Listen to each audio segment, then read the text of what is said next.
Lalu apa yang mendorong seorang mantan prajurit TNI seperti Satria Arta Kumbara meninggalkan dinas TNI dan bergabung dengan militer Rusia? Kami akan membahasnya bersama mantan Kepala Badan Intelijen Strategis TNI, Soleman Ponto. Selamat malam Pak Soleman. Selamat malam. Baik, Pak Soleman, menurut Anda, apakah keinginan Satria bergabung di militer Rusia murni keputusan pribadi atau memang ada sebuah proses rekrutmen dari pihak militer Rusia? Ya, saya kira itu murni keputusan pribadi beliau saja itu. Kalaupun ada upaya rekrutmen dari Rusia itu biasa-biasa saja, itu bukan hal yang luar biasa. Mereka akan merekrut tentara-tentara untuk tentara bayaran kan untuk bertempur. Jadi itu biasa aja, bukan hal yang luar biasa saya kira. Baik. Artinya memang tindakan Satria bergabung dengan militer asing ini dapat dianggap sebagai pelanggaran hukum tambahan begitu, misalnya pengkhianatan atau pelanggaran kewarganegaraan, Pak Soleman? Hanya satu pelanggaran kewarganegaraan saja, kalau militer kan dia sudah pensiun, sudah tidak ada lagi. Yang dia langgar hanya pelanggaran undang-undang kewarganegaraan. Ketika warga negara Indonesia bertempur membela warga negara asing, maka dia akan kehilangan kewarganegaraannya. Itu saja. Baik. Menurut Anda apa yang mungkin menyebabkan seorang prajurit seperti Satria memiliki keinginan untuk terlibat dalam konflik internasional? Ada satu aja, bayarannya tinggi menurut dia. Namanya aja tentara bayaran, jadi dibayar tinggi. Baik. Menurut dia tinggi. Iya, ya. Dan Satria membantah menjadi tentara bayaran dan mengklaim sebagai tentara organik Rusia. Ini bagaimana Anda melihat ini, Pak Soleman? Ya, saya nggak yakin, dia kan tidak bisa membedakan mana bayaran, mana organik. Rusia untuk organik saya kira tidak semudah itu dia memasukkan orang menjadi tentara organik. Dia punya standar yang lain, tetapi untuk bayaran itu sangat mudah bagi dia. Dan kan ini untuk tentara bayaran tidak hanya Satria, ada lagi dari negara-negara lain. Tapi kalau untuk organik saya agak kurang yakin itu untuk itu. Bagaimana TNI khususnya Korps Marinir dapat mencegah kasus serupa di masa depan, terutama terkait desersi atau keterlibatan prajurit di konflik asing?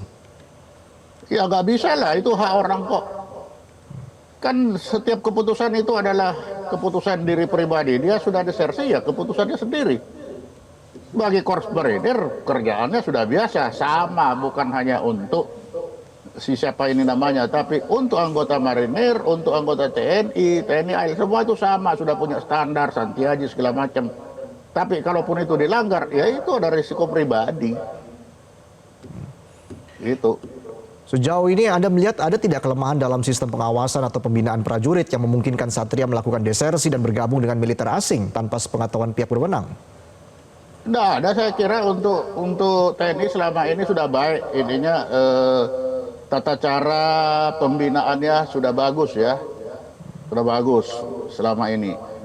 Hanya tidak tahu yang ke depan ini ya, setelah perubahan undang-undang TNI yang membuat Pati lebih lama pensiun, sedangkan kolonel lebih cepat pensiun, saya tidak tahu apakah akan ada akibat atau tidak terhadap hal ini.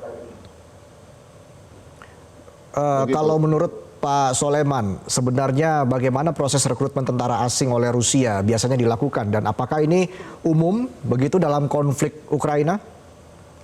Oh ya, sangat umum. Dalam konflik seperti begini umum, dan kan bukan hanya Rusia yang melakukan. Ukraina pun melakukan hal itu.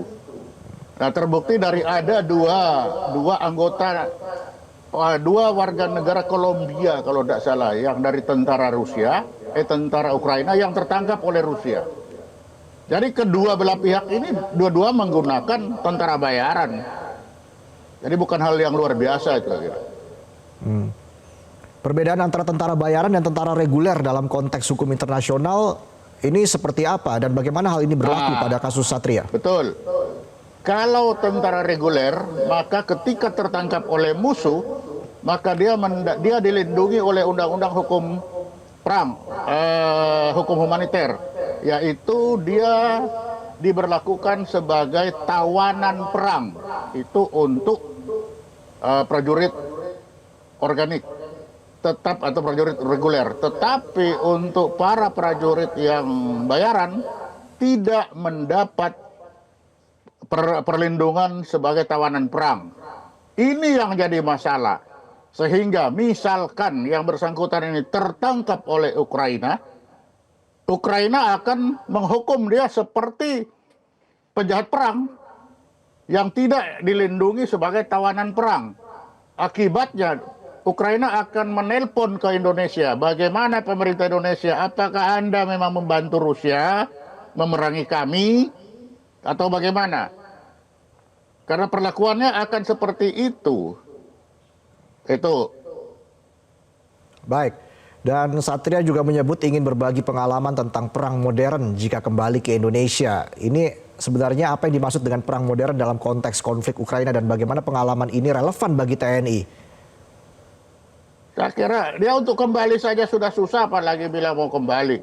Kan kembali ke Indonesia, dia harus mengajukan menjadi warga negara Indonesia kembali. Karena setelah sekarang saja, beliau kan sudah kehilangan kewarganegaraannya. Sehingga kalau kembali jadi warga negara. Lalu kalau dia bercerita, ya kira tidak terlalu jauh bedanya. Paling yang bedanya di sana tembak-tembakannya langsung, meriamnya besar-besar. Nah, tidak ada seperti di Indonesia kan kita belum pernah negara lawan negara kan belum. Kita masih tingkat sampai ke timur-timur, masih ya begitu-begitu. Tidak dengan betul-betul dua satuan yang bisa sama kuat, sama-sama punya tank, sama-sama punya pesawat. Saya kira itu yang akan dia rasakan di sana. Begitu. Baik, artinya Begitu. hukuman pemecatan dan juga 1 tahun penjara, apakah ini memang pantas bagi Satria? Ya, memang itu aturannya, bukan hanya Satria. Pantas atau tidak, itu aturannya begitu. Baik. Baik, terima kasih Pak Soleman Ponto sudah bergabung dalam diskusi kita pada malam hari ini di Prime Time News. Selamat malam. Jelajahi cara baru mendapatkan informasi. Download Metro TV Extend sekarang.